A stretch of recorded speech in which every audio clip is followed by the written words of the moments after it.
The purpose here is to show how hellishly complicated even the simplest, most straightforward things can become, in an attempt to demonstrate conclusively, if there is still any doubt in the matter, why there will never be world peace. Here, very simply, is how it all began. One of the pitchers on the city's Major League Baseball team tossed a no-hitter the other night. He walked one batter, just missed a perfect game. There were several sterling fielding plays late in the game that helped preserve the feat, still a rarity in the game. When the final out was recorded, the entire team rushed out to celebrate with the pitcher, who was being hoisted by his battery mate, while the crowd stood and cheered. What could be simpler than this? The complications began after the immediate celebrations were over. The pitcher was approached by the team's media relations representative, who asked him if he would do an interview for the radio network. Normally, this would be a perfunctory request, as the player would of course address his fans, share his triumph through any of several outlets, much as a winning political candidate would give interviews to anyone who requested it. But in this case, the media relations rep had a special pleading in his voice, for he knew this player, the pitcher, had, as they say, issues with the media and the radio network in particular, and with a curt swing of his head, a cutting gesture with his hand, the player refused the interview. Snubs like this rarely happen. The media relations rep repeated his request, trying to flatter the pitcher who had, after all, just tossed a no-hitter. He was thinking, this is bad, but maybe I can butter him up.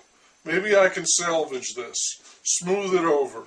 He reminded the pitcher of the numerous fans who would be hanging on his every word. Do it for those fans, he asked. They want to hear from you. Again, the pitcher refused, this time with a flash of anger that allowed no further discussion. And then he immediately granted an interview with the team's television network, which made it additionally awkward for the radio side, since they would be in the dark, offering some bogus explanation for why they were not speaking with the pitcher, while the TV and newspapers would be full of quotes. Unfortunately for the TV network, one of those quotes backfired because the pitcher said fuck during his brief interview, referring to the one flaw in the game. Asked about walking that one batter, he said something like, it was no big deal, I just fucking walked the guy. And this went out live with no time delay, so that fuck went out to all of their affiliates and listeners who were eager to hear what the pitcher had to say about his remarkable accomplishment. Eager, that is, until they heard the F-bomb. So now the TV guys know that they are looking at the very least at a $10,000 fine from the FCC and maybe more. The radio station, the central signal of the network of stations that carries the team's broadcast of its games, stung by the rejection and having nothing to back up its coverage of the no-hitter, made the decision to go with the news of the player's refusal instead. This gave them something to talk about, and an exclusive story at that. But a delicate and a dangerous one, too, given the nature of the relation between the baseball team and its chosen radio network, which is supposed to be, like a great marriage, harmonious but independent. Let's say that, beyond the signed contract they have, which is legal and binding, and worth many millions of dollars, there is also an understanding between the two, an unspoken agreement, that they will play ball. The pitcher broke that agreement, and now the radio station was driving a wedge into the crack. Hard feelings would be the only result. The next morning on the radio station's talk show, it proved to be a hot topic, the player's conduct, not the no-hitter. And of course people were also talking about that scandalous fuck that had slipped out on live TV. The fine was forthcoming, and many viewers were deeply offended. The radio station explored exactly why the player had refused the interview. They reported that the player did not like the radio station's lead broadcaster, a very well-known individual who had been doing the games for nearly 40 years and had been inducted several years ago into the broadcast wing, as they say, of baseball's Hall of Fame.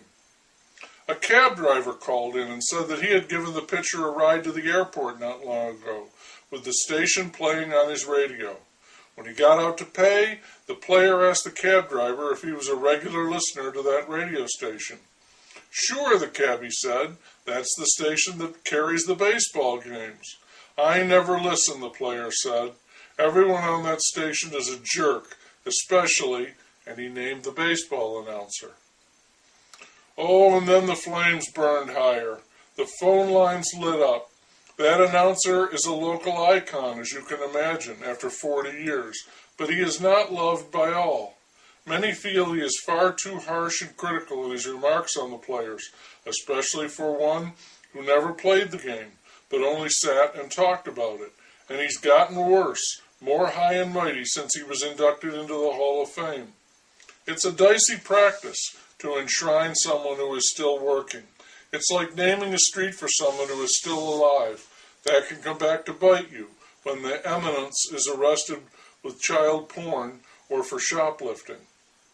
And so the station was buzzing with calls that morning, listeners with stories of how the player had spurned the advance of their 6-year-old daughter, who only wanted to wish him well, others with their thoughts on the arrogance of the broadcaster, clips of that broadcaster talking about the player's thin skin and his immaturity, unable to accept criticism, even when it is justified, and how his job was to report the ball game, the good and the bad, and not be a company voice for the team, a homer.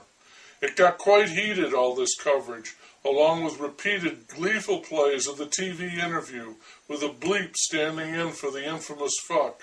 Eventually, someone got an interview with the player's father, who tried to put into words how it felt to hear his son say fuck over the TV.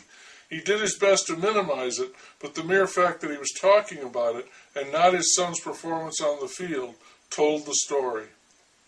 After an entire day of this, leading to that night's ball game, like a great thunderstorm darkening the sky and lighting it up with fiery bolts and roaring thunder, it was a little difficult to recall that our team had won, and the player had indeed pitched a no-hitter, which is why I conclude, with regret and resignation, that world peace is definitely beyond us.